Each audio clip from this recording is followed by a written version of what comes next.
Olá, seja bem-vindo e seja bem-vinda ao Palavra Encarnada, nosso momento diário de meditação do Evangelho à luz do nosso carisma. Hoje é quinta-feira, dia 3 de abril, e nós estamos reunidos em nome do Pai, do Filho e do Espírito Santo para juntos meditarmos o Evangelho do dia. Vamos pedir que o Santo Espírito esteja presente. Preencha esse espaço onde nós estamos, preencha o nosso coração e nos ajude a ouvir, a acolher e viver a palavra de Deus que nos é reservada para hoje. Vamos então à leitura do Evangelho. Naquele tempo, disse Jesus aos judeus: se eu der testemunho de mim mesmo, meu testemunho não vale. Mas há um outro que dá testemunho de mim, e eu sei que o testemunho que ele dá de mim é verdadeiro. Vós mandastes mensageiros a João, e ele deu testemunho da verdade. Eu, porém, não dependo do testemunho de um ser humano, mas falo assim para a vossa salvação. João era uma lâmpada que estava acesa e a brilhar, e vós, com prazer, vos alegrastes por um tempo com a sua luz. Mas eu tenho um testemunho maior que o de João, as obras que o Pai me concedeu realizar.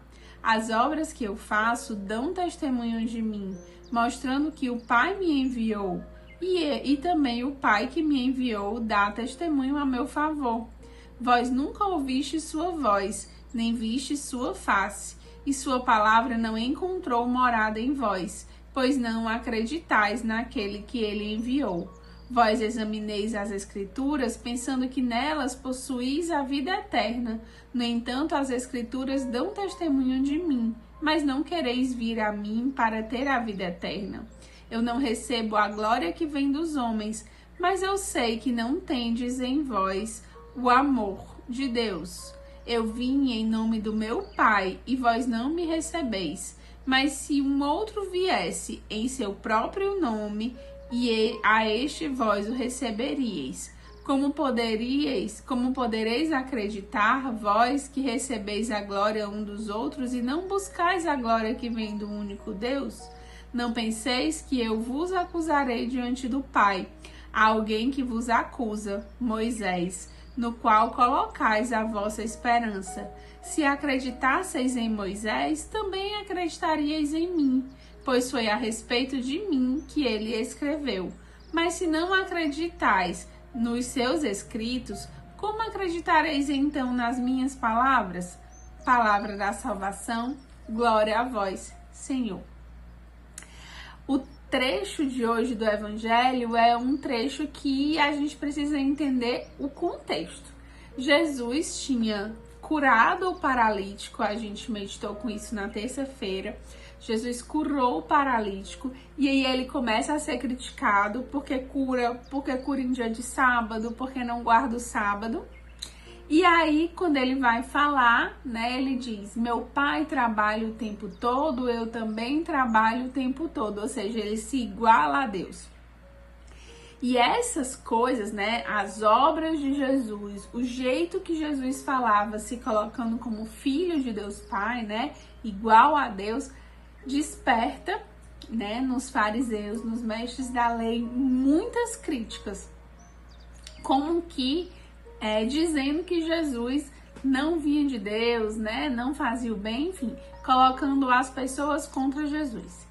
E essa postura dos fariseus vem mostrar muito pra gente que a gente corre um risco.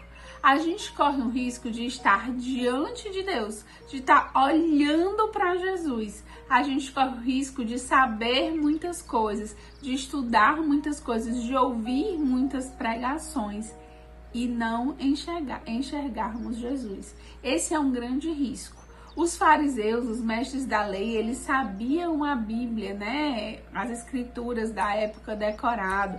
Eles sabiam todos os profetas. Eles liam e reliam. Eles tinham uma vida, né, de práticas religiosas. Eles faziam muitas coisas no templo, mas eles estavam como que cegos. Eles não conseguiam ver Jesus. Eles faziam todas essas coisas muito por uma autopromoção, por uma vaidade, talvez para ser melhor, para ser mais justo, para esnobar diante dos outros. Era vaidade, orgulho, era o que de fato motivava.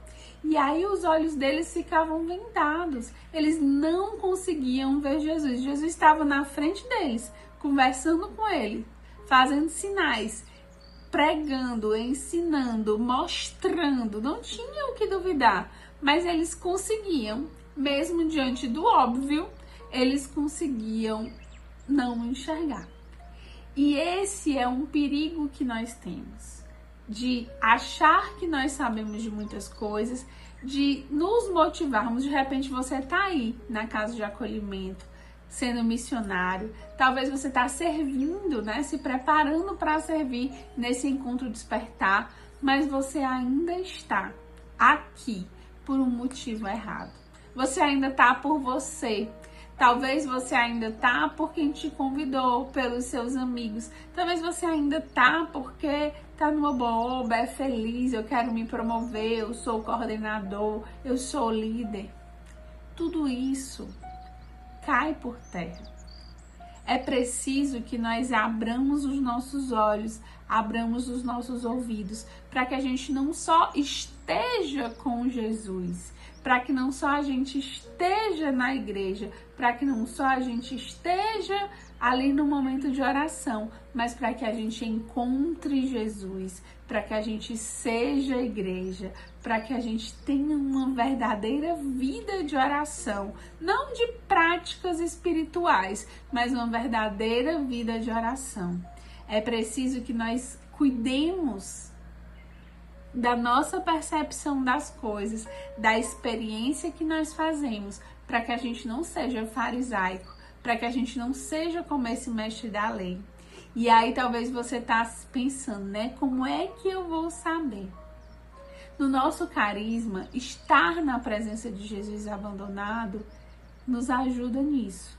Principalmente quando a gente vai com a humildade do nosso coração. Talvez nesse fim de semana, talvez em algum momento do Retiro Despertar, talvez em algum momento das suas vivências espirituais, você vai encontrar Jesus abandonado. Não encontre simplesmente ali um homem, uma mulher, uma pessoa que está precisando. Não esteja com ele simplesmente para fazer alguma coisa por ele, mas esteja para enxergar Jesus ali. E peça a Deus essa graça, Ele vai te dando. A graça não só de estar naquele momento, mas de viver aquele momento. De tirar todas as suas prerrogativas, os seus pensamentos, as suas conclusões antecipadas e estar plenamente diante de Jesus e deixar Jesus fazer.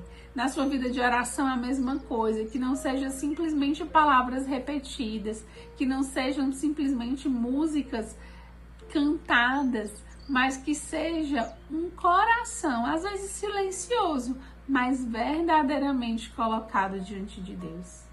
E uma das chaves para isso é tirar a soberba, o orgulho, a vaidade.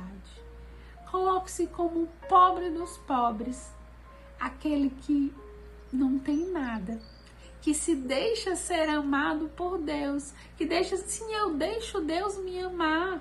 Eu sou o primeiro necessitado de amor. Eu preciso ser amado. Esse movimento é interno. Não adianta estar em todas as coisas, fazer todas as coisas se o nosso coração não está transformado. Mas também não tem como o nosso coração ser transformado se nós ficamos presos, sem sairmos de nós mesmos, sem irmos, sem nos colocarmos a serviço. É uma via de mão dupla. Que nós peçamos ao Senhor a graça da fidelidade, de estar a serviço, da disposição, do estarmos em saída e nesse movimento nos deixarmos ser amados por Cristo, nos deixarmos encontrar com Cristo, olhar nos olhos de Jesus e viver a experiência desse encontro. Que o Senhor nos abençoe e nos ajude a verdadeiramente encontrá-lo todos os dias, hoje de forma especial, nesse fim de semana de uma forma ainda mais especial. Que Deus nos abençoe.